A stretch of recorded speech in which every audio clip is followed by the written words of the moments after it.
अभी recently UAE के company ने भाई रिसेंटली ऑर्डर दिया है इंडिया की कंपनी को। अशोक लेलैंड नाम की कंपनी है जिसको 1400 बसेस का ऑर्डर दिया है। मैं इस बात से हैरान नहीं हूँ कि वो इंडिया को ऑर्डर दिया, मैं इस बात से हैरान हूँ कि पहले यूएई का और मुस्लिम कंट्रीज़ का जो कि पाकिस्तान के साथ एक कनेक्शन था बहुत ज़्यादा मजबूत था। क्या वजूहत हो गई हैं कि आप पाकिस्तान से बहुत दूर चले गए। इंडिया पाकिस्तान को प्याज, टमाटर, तमाम सब्जियां जो हैं वो फ्राहम करेगा या नहीं। तो चलिए इसी पर लेते हैं पाकिस्तानी अवाम का रिएक्शन कि पाकिस्तानी इस बारे में क्या सोचते हैं और क्या कहते हैं कि क्या इंडिया मदद करेगा या नहीं। गूगल ने अनाउंस किया है वो $10 बिलियन के इन्वेस्टमेंट करने जा रहा है डिजिटल इंडिया में। गूगल ने आज ये अनाउंस किया। इससे पहले हम देखते हैं यूएस कर रहा है, रशिया कर रहा है, इवन के चाइना भी ट्रेड चाहता है इंडिया के साथ। दोस्तों, जैसा कि आप जानते ही हैं कि भारत ने पिछले हफ्ते ही ब्रिटेन को पीछे छोड़कर विश्व की 5वीं अर्थव्यवस्था बन गया है और इसके बाद शेयर मार्केट भी 40,000 से ऊपर चला गया है। हाल ही में गूगल ने इंडिया में $10 बिलियन के निवेश की घोषणा की है और यूएई ने भारत से 1,400 इलेक्ट्रिक बस की डिमांड की है। इसके अंतर्गत यूएई सरकार ने भारत की कंपनी अशोक लीलैंड के साथ MOU भी साइन किया है। जैसे ही यह खबर पाकिस्तान पहुंची तो और वहां तुरंत वायरल हो गई। तो दोस्तों, इस वीडियो में देखते हैं कि इंडिया के इन न्यूज़ के पीछे पाकिस्तानियों का क्या कहना है। जा रहे हैं गूगल की तरफ से एक बड़ी अनाउंसमेंट है कि वो इन्वेस्टमेंट करने ले जा रहा है डिजिटल इंडिया में $10 बिलियन की। $10 बिलियन कोई छोटी अमाउंट नहीं है। अगर हम इसके साथ यूएस की बात करें तो यूएस ने भी बहुत ज़्यादा इन्वेस्टमेंट की है इंडिया में। रशिया की ट्रेड इंडिया के साथ बहुत ज़्यादा अच्छी है। अफगानिस्तान, बांग्लादेश के ताल्लुकात और ट्रेड बहुत ज़्यादा अच्छी है इंडिया के साथ। इवन अगर हम देखें चाइना की बात करें, जो कि बनती नहीं है चाइना और इंडिया की, लेकिन चाइना ने बहुत दफ़ा इंडिया से ही कहा है कि वो यूएस और ताइवान को पीछे करके हमारे साथ ट्रेड ज़्यादा करे। क्या वजह है जो कि ट्रेड और हर कोई ताल्लुक अच्छा बनाना चाह रहा है इंडिया के साथ और गूगल बहुत बड़ी इन्वेस्टमेंट करने जा रहा है। इससे क्या बेनिफिट्स होंगे इंडिया में। हम चलते हैं पाकिस्तानी आवाम की तरफ और पूछते हैं कि इस सारे सिनेरियो में पाकिस्तान किधर है, पाकिस्तान में इन्वेस्टमेंट किधर है। पाकिस्तान में फ्लड आया है जिसका जिम्मेदार पाकिस्तान आज भी अभी भी इंडिया को दे रहा है और साथ साथ क्राइसिस जितने हैं वो सब के जिम्मेदार जो है पाकिस्तानी गवर्नमेंट, पाकिस्तानी आवाम इंडिया को कहती है। हम चलते पाकिस्तानी आवाम की राय लेने। अगर आप हमें कुछ बताना चाहते हो तो बता सकते हैं कमेंट बॉक्स में। आपका नाम? मोहम्मद अली। नाजिम जट। अस्सलाम वालेकुम। वालेकुम सलाम। आपका नाम? हमजा खान। क्या करते हैं? मैं स्टडी करता हूँ, साथ क्रिकेट खेलता हूँ। बिल्कुल से स्टडी करते हैं, क्रिकेट खेलते हैं। हमजा खान, आज मेरा सवाल आपसे ये है, गूगल ने अनाउंस किया है वो $10 बिलियन के इन्वेस्टमेंट करने जा रहा है डिजिटल इंडिया में। गूगल ने आज ये अनाउंस किया। इससे पहले हम देखते हैं यूएस कर रहा है, रशिया कर रहा है, इवन के चाइना भी ट्रेड चाहता है इंडिया के साथ। क्यों? फ़र्स्ट ऑफ़ ऑल तो 10 billion it's a big amount. ये कहने में तो छोटा सा वर्ड है, लेकिन आपको पता ही है कि $1 पाकिस्तान में अभी 213-14 का अभी चल रहा है। पिछले दिनों 250 तक भी जा चुका था। फ़र्स्ट ऑफ़ ऑल तो हम बात करें तो इंडिया आईटी के जो मैदान है उसमें हमसे बहुत आगे। हमसे क्या, वो इस वक्त दुनिया में एक टेक्नोलॉजी का टाइगर आप उसे कह सकते हैं। जितने बड़े बड़े कंपनीज़ हैं, माइक्रोसॉफ्ट है, गूगल है, या जितनी यूट्यूब, जितने भी CEOs हैं वो बेसिकली इंडिया से हैं। नेशनलिटी भले ही उनके पास अमेरिकन हो, लेकिन वो बिलोंग इंडिया से करते हैं। और गूगल का जो रिसेंटली CEO जो बना है वो इंडिया का है। तो सबसे बेसिक जो उसके पीछे मुझे लगता है, जहाँ तक जब वो बना था तो लोग ये कह रहे थे पाकिस्तान से क्या पूरी दुनिया से लोग ये कह रहे थे अगर बन गया है तो इसमें इंडिया का क्या फ़ायदा होगा। तो अभी उन लोगों को ये समझ आई होगी कि इंडिया को इसका क्या फ़ायदा है। जब बाहर से इन्वेस्टमेंट आती है तो आपको पता है कि उस कंट्री की करेंसी मुस्तकम होती है, आपके ज़र मुबादला के ज़ख़ायर आपका ख़ुद ब खुद जब बाहर से डॉलर आना शुरू हो जाते हैं तो वो कंट्री अपने कदमों पे खड़ा हो जाता है। तो अगर हम टेक्नोलॉजी की बात करें, हम तो इंडिया के साथ दूर दूर तक कम्पीट नहीं कर सकते। तो अदर कंट्रीज़ जो हैं, चाइना इस वक्त IT में सबसे आगे है, उसके बाद अमेरिका, लेकिन आने वाले दिनों में चाइना आईटी में सबसे ज़्यादा? जी बिल्कुल ऐसा ही। आप जितने इंडिया सबसे ज़्यादा आईटी में आगे, आईटी हब माना जा रहा है। मैं ब्रांड्स के बारे में बात कर रहा हूँ, वाला जो मैन्युफैक्चरिंग होती है जो दुनिया में वो बहुत ज़्यादा जो एक्सपोर्ट करते हैं उस हिसाब से मैं बात कर रहा हूँ। लेकिन आने वाले तीसरा बड़ा एक्सपोर्टर इंडिया है दुनिया का इस टाइम। तीसरा बड़ा मतलब कि जो कि पाकिस्तान के साथ बरसगीर में सब कॉन्टिनेंट में अलग हुआ, आज वो पाकिस्तान के मुकाबले में कहाँ चला गया? देखिए, इंडियंस सबसे पहले टेक्निकल जो उनका पॉइंट ऑफ व्यू से बात कर ले। उनकी जो IIT यूनिवर्सिटी है वहाँ से मैंने एक मूवी उनकी देखी थी स्पेशल 26 के नाम से, आई थिंक वो ऋतिक रोशन की थी, उस पे बनी हुई थी। तो मुझे काफ़ी कुछ मतलब एक रियलिटी बेस्ड मूवी थी। तो वहाँ के जो IIT है उसका एक्सटेंडर है, वो एक ऐसा इंटरनेशनल इदारा है जहाँ से पढ़ के लोग अमेरिका में जाके अच्छी अच्छी पोस्टों में लगते हैं। बाकी रही बात ट्विटर की, तो उसके कुछ अर्सा पहले आपने देखा होगा जब जो भी बंदा कश्मीर में बात करता था या किसी भी उस पर, तो उनके अकाउंट सस्पेंड हो जाते थे।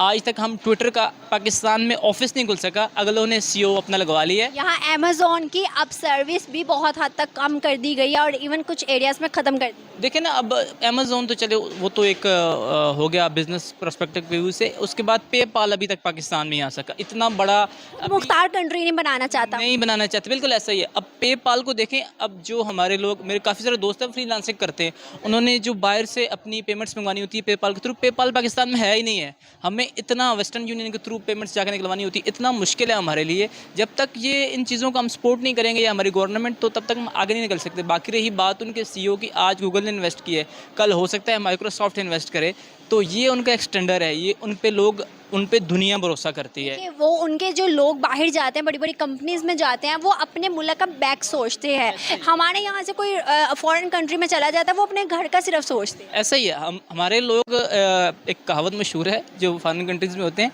कहते हैं कि जहाँ पे एक पाकिस्तानी हो वहाँ पे दूसरे को आने ही नहीं देता। हालांकि जहाँ पे एक इंडियन जाता है वो वहाँ पे 10 लोगों को लेके जाता है।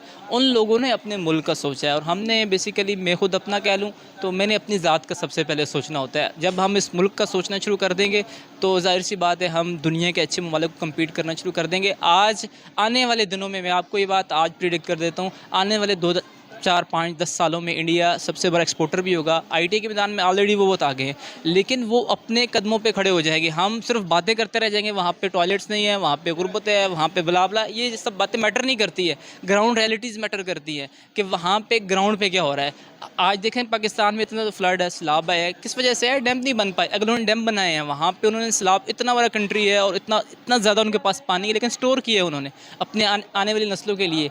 तो बेसिक चीज़ ये है, जब तक हम जिस कंट्री को ब्लेम करते हैं, कसूरवार ठहराते हैं, आज वो कंट्री इंडिया हमें वेजिटेबल्स दे रहा है हमारे फ्लड सिचुएशन क्राइसिस में। इवन बांग्लादेश जो हमसे अलग हुआ था, आज तक हम उससे अपने ताल्लुकात अच्छे नहीं बना सके। 3 से 4 दिन पहले बांग्लादेश के जो प्राइम मिनिस्टर हैं, उनका कहना था, उन्होंने अनाउंस किया था हम फ्लड में पाकिस्तान की हेल्प करेंगे। तो फिर हम क्यों उनको ब्लेम करते हैं जो कि बुरे वक्त में हमारा साथ भी दे देते हैं? देखिए, ये ब्लेम गेम बेसिकली हमें इसी चीज़ ने आगे नहीं बढ़ना दिया है। जो बरसों से एक जहर घोला जाता है ना कि वो दुश्मन है हमारे, ब्ला ब्ला ब्ला, तो ये सब चीज़ें मैटर ही नहीं करती मेरे लिए। बेसिकली मैं ये समझता हूँ अगलों ने काम किया है, ग्राउंड पे जाके उन्होंने काम किया है। उन्होंने सिर्फ आज सोशल मीडिया पे लोग बातें कर रहे थे, लेकिन अभी काफ़ी सारे लोग समझ चुके हैं कि भाई बातों से कुछ नहीं होता, आपको काम करना होगा। आपको अगर उनके साथ टक्कर लेनी है, उस लेवल पे जाना होगा। सब चीज़ें आप एटमी ताकत की बात ही ना करें, आप जंग की बात ही ना करें। ये दौर जंगों का है ही नहीं है। रशिया इतनी बड़ी ताकत है, एक यूक्रेन उनसे आज तक वहाँ पे वो नहीं घुस सके। तो हम फिर ये जो बातें होती हैं बड़ी बड़ी, तो फिर बहुत ज़्यादा क्राइसिस में ऑलरेडी है। जंग वाली तो बात ही नहीं है। आपको सबसे पहले उनके साथ अच्छे ताल्लुकात बनाने होने चाहिए। कश्मीर वाला मसला है वो अपनी जगह पे है, उसका भी हल निकलना चाहिए। अगर मुसलमानों के साथ वहाँ पे जुल्म हो रहा है, उस मसले भी बैठ के बात होनी चाहिए। जंग किसी मसले का, बाइकाट किसी मसले का हल नहीं है, मैं ये समझता हूँ। आज देखें ना, अमेरिका इतने दूर से, चाइना इतने दूर, चाइना के साथ कितने उनके बुरे ताल्लुकात, इतने दूर से, और रशिया इतने दूर से जाके उनके साथ अगर वो तिजारती ताल्लुकात बना रहा है, तो हम पड़ोस से क्यों नहीं बना सकते? हमारे बॉर्डर लगते हैं, हमारा सब कुछ लगता है, होना चाहिए। मैं ये समझता हूँ कि उनके साथ तिजारत होगी, हमें बेसिकली हमें फ़ायदा है। हमारी इकॉनमी, हमारा जो यहाँ पे जो है इन्वेस्टमेंट आएगी, तिजारत खुलेगी, तो हम ऊपर जाएंगे। उनको कोई फ़ायदा नहीं है। मैं नहीं समझता हूँ कि वो हमसे कोई तिजारत कर उन्हें कोई फ़ायदा होगा, फ़ायदा हमारा ही है। तो ये चीज़ होनी चाहिए बस। ऐसे बहुत अच्छी information the, thank you so much. UAE ने अभी रिसेंटली इंडिया को 1400 बसेस का ऑर्डर दिया। गाइस, ये ऑर्डर इतना बड़ा है कि पाकिस्तान के ऊपर पहले रिलायबल था कि जितने भी UAE है, सऊदी अरब कंट्रीज जितनी भी थी पहले पाकिस्तान के ऊपर रिलायबल करती थी, लेकिन अभी उनका ध्यान सारा इंडिया पर गया चला। मैं पाकिस्तानी पब्लिक से पूछूंगा कि क्या वजूहत है कि इंडिया डे बाय डे इतना स्ट्रॉन्ग होता जा रहा है कि हर कोई कंट्री इंडिया के साथ रिलेशन बनाना चाह रही है एज़ कम्पेयर टू पाकिस्तान को कोई नहीं पूछता। तो गाइस, आज की ये वीडियो मेरी इसी टॉपिक के ऊपर है। आइए पाकिस्तानी पब्लिक की तरफ चलते हैं और उनका रिव्यू लेते हैं इस बारे में, उनका क्या कहना है। आइए मेरे साथ। जी, तो गाइस हमारे साथ कुछ भाई मौजूद हैं, उनकी तरफ चलते हैं, उनसे बात करते हैं। अस्सलाम वालेकुम। वालेकुम अस्सलाम। जी वालेकुम अस्सलाम। नाम आपका? मोहम्मद तलहा। हैदर अली करते क्या है? सीए कर रहे हैं जी। दोनों ही? माशाल्लाह यार, वेरी नाइस। बेसिकली मेरा आज का आपसे बात करने का पर्पस है कि अभी रिसेंटली आपको पता है कि पाकिस्तान पर से लोगों का जो दूसरी कंट्रीज़ है उनका जो एतमाद है वो हटता जा रहा है और उनका फोकस जो दूसरी कंट्रीज़ की तरफ होता है।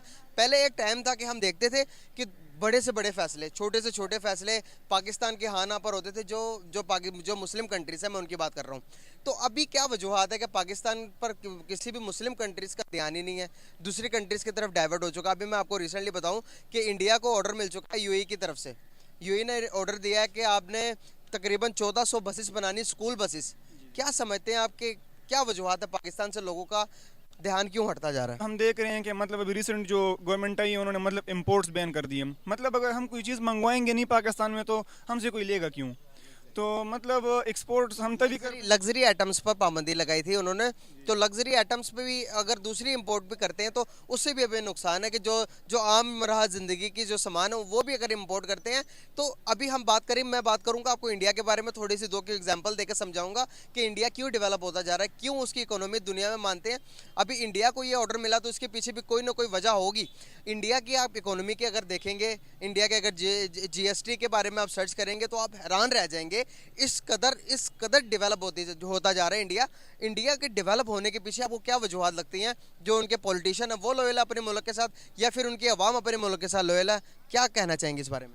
पहली बात तो ये कि मतलब सारी की सारी जो कंट्री की जीडीपी होती है तो वो सारी की सारी डिपेंड करती है उनके मैन्युफैक्चरिंग यूनिट पे। मतलब मैन्युफैक्चरिंग यूनिट उनका इतना अच्छा है, मतलब वो अपनी गाड़ियाँ बना रहे हैं, वो अपनी जो सब कुछ वो अपना बना रहे हैं। मतलब टाटा की कंपनी आप देख लें, गाड़ियों की कंपनी वगैरह जो है, जो मतलब बाहर गाड़ियाँ इंपोर्ट कर रहे हैं। मतलब अभी रिसेंटली मैं बाहर से होके आया हूँ कतर से, तो मतलब अगर हम वहाँ पे देखते हैं तो कतर के जो मतलब के अमीर हैं और रॉयल्स हैं वो सारे के सारे जो गाड़ियाँ यूज़ कर रहे हैं वो टाटा की यूज़ कर रहे हैं। तो मतलब तो उनकी लग्जरी आइटम्स वो उधर इंपोर्ट करते हैं, तो उनको मतलब के टैक्स लिहाज से और सारा का सारा जो उनको बेनिफिट है वो सारा का सारा इंडिया का ही है।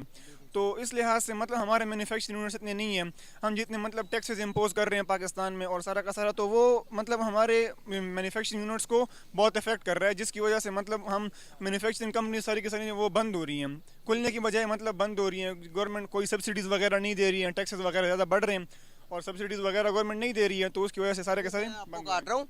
इंडिया की अगर हम बात करें कि गाड़ी मैन्युफैक्चर कंपनी की, भाई इंडिया में गाड़ी जो 3.5 लाख की मिलती है, यहाँ पर वो गाड़ी 28-30 लाख रुपए की होगी है पाकिस्तान में। तो गरीब आदमी तो गाड़ी मिडिल क्लास पहले अफोर्ड कर सकता था, अब मिडिल क्लास भी गाड़ी अफोर्ड नहीं कर सकता।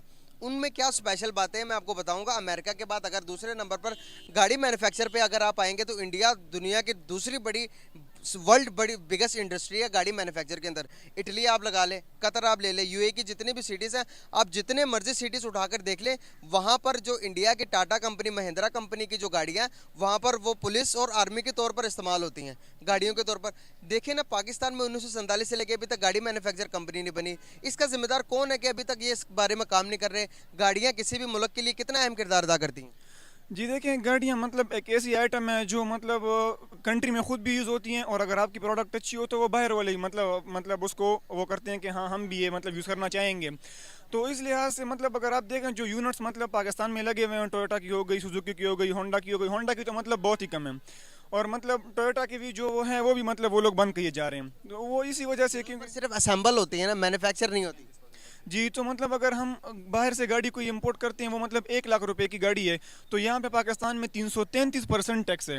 जैसे मतलब खाने पीने चीज़ों के सेल्स टैक्स जो 17% है, वैसे ही गाड़ियों पर 333% टैक्स पाकिस्तान में है, जिसकी वजह से ना कोई इंपोर्ट कर सकता है और ना कोई मतलब इंपोर्ट अगर किसी के पास पैसे ज़्यादा भी हैं तो इतना टैक्स कोई अफोर्ड नहीं कर सकता। फिर उसकी मतलब टोकन वगैरह जो जमा करवाना हुआ सारा का सारा, तो मतलब वो बहुत कॉस्टली पड़ता है। तो इसलिए सारी की सारी कंट्री की इकोनॉमी बहुत डाउन जा रही है। और जैसे आपने इंडिया की बात कि इंडिया में जो गाड़ी 2-3 लाख की है और हमारे यहाँ पे 28 लाख की, तो वो इसीलिए क्योंकि हमारे इकोनॉमी का इतना गैप है, हमारी जो जीडीपी है वो उनसे इतनी कम हो चुकी हुई है कि मतलब हम उसको बिल्कुल कंपेयर ही नहीं कर सकते। इंडिया को हम कंपैरिजन में ला, वो हमसे बहुत दूर निकल चुका हुआ है, इंडिया को हम कंपैरिजन में ला ही नहीं सकते। दूसरी बात, हम अगर सैटेलाइट्स वगैरह ही करें, पाकिस्तान का कोई एक सैटेलाइट भी नहीं, मतलब पीटीवी जो है वो भी हमने पता नहीं किसी और कंट्री का लिंक जी स्पोर्ट में हमने भेजा है ऊपर। इंडिया मतलब अपने सैटेलाइट्स लॉन्च कर रहे हैं, मतलब उनके अपने इतने स्पार्को, उनकी इसरो कंपनी जो कि वो हर महीने के अंदर 2 या 3 या 4 सैटेलाइट जो कि वो खला में बेचती है। हमने तकरीबन जब से हमारा इसरो स्पार्को बना हुआ है तब से लेके अभी तक कोई 4 या 5 हमने सैटेलाइट खला में भेजे हैं, वो भी चाइना की मदद से। इंडिया इस कदर स्ट्रॉन्ग है अपनी अपने अपने हर इरादे के अंदर, वो हर इरादे को करने से पहले उसको पूरा कर लेता है। उनकी इतनी डेडिकेशन, इतने पक्के हैं। क्या वजूहत है कि हम हमारे जो हौसले हैं, हमारे जो इरादे हैं वो इतने कमज़ोर क्यों हैं? हौसले और इरादे की बात आप कर रहे हैं तो हौसले तो इरादे मतलब पाकिस्तानी कौम की बड़े बुलंद हैं, लेकिन गवर्नमेंट की तरफ से सपोर्ट नहीं है उनको। इंडिया की गवर्नमेंट को सपोर्ट करती है तो गूगल का सीईओ इंडियन है, सारे के सारे जो मतलब एग्जीक्यूटिव पोस्ट पे हैं पूरी की पूरी दुनिया में, तो वो सारे के सारे इंडियन ही हैं। तो वो इसलिए है क्योंकि मतलब उनकी गवर्नमेंट उनको सपोर्ट कर रही है। वो अपने मतलब जो ट्रेनिंग्स वगैरह होते हैं वो नासा में बेचते हैं, मतलब एज ए ट्रेनर बेचते हैं कि मतलब वो कुछ ला के, कुछ थोड़ा सा एक्सपीरियंस ला के इंडिया में मतलब के सेटल करते हैं, बेस्ट करते हैं कि मतलब हम यहाँ से कोई यूनिट, जैसे आप कह रहे हैं कि मतलब हर महीने वो सैटेलाइट्स भेज रहे हैं, तो मतलब ये कोई ऐसे ही नहीं भेज सकते ये लोग। तो मतलब इनका सिर्फ यही है कि वो लोग अपने आवाम को सपोर्ट करते हैं इस मामले में। एजुकेशन वाइज भी मतलब एजुकेशन भी इतने कोई स्कॉलरशिप्स और देते हैं कि मतलब उनके स्टूडेंट्स जाके वहाँ पे सेटल होके कुछ ला सकें इंडिया में। और इंडियंस भी वही करते हैं, अपने मुल्क और कौम के साथ गद्दारी वगैरह और वो चीज़ नहीं करते हैं। सारी की सारी जो टेक्नोलॉजी एक लफ्ज़ भी कोई सीख लें तो वो आके इंडिया में इम्प्लीमेंट करते हैं ताकि वो एक्सजेरेट कर सकें सब कुछ। बहुत शुक्रिया यार। नहीं, जो भी है फिर भी दिल है पाकिस्तानी। ये ऐसा क्यों कह रहे हैं? थोड़ा नज़दीक है, थोड़ा नज़दीक। अब मैं आपसे बात करना चाहूँगा, मतलब कि ये नारा लगा देना हमने, कौन सा? जो भी हो फिर भी दिल है हिंदुस्तानी। मतलब क्या वजूहत है कि लोगों का जो ट्रस्ट, दूसरी कंट्रीज का जो ट्रस्ट है वो पाकिस्तान से हटता जा रहा है। अभी दूसरी कंट्री में आप दुबई चले जाओ, सऊदीया चले जाओ, सबसे अहम कंट्रीज है मुसलमानों के लिए। पाकिस्तान वाहिद ऐसा मुल्क है जो कि इस्लाम के बेस पर बना, तो वो कंट्रीज भी इस्लाम पाकिस्तानियों की इज्जत नहीं करती। क्या वजूहत है हमने अपनी पहचान इस तरह की क्यों करवाई हुई है? ऐसा ही है बिल्कुल। ये तो सबसे पहले बात यह है कि पॉलिटिक्स की वजह से है। पॉलिटिक्स मतलब इतनी डर्ट पॉलिटिक्स स्टार्ट हो गई पाकिस्तान में कि बिल्कुल हमारी जीडीपी डाउन है।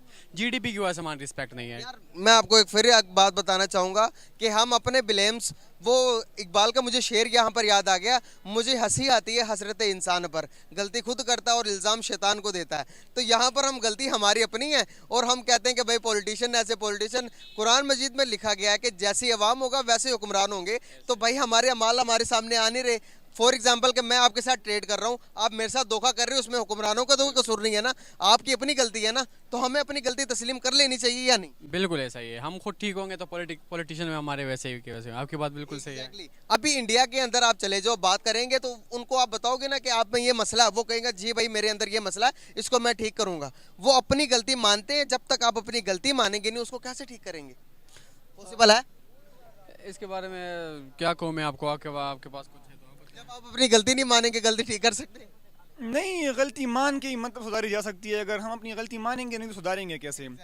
जब आपको गलती ही नहीं लगेगी तो वो गलती कैसे ठीक होगी?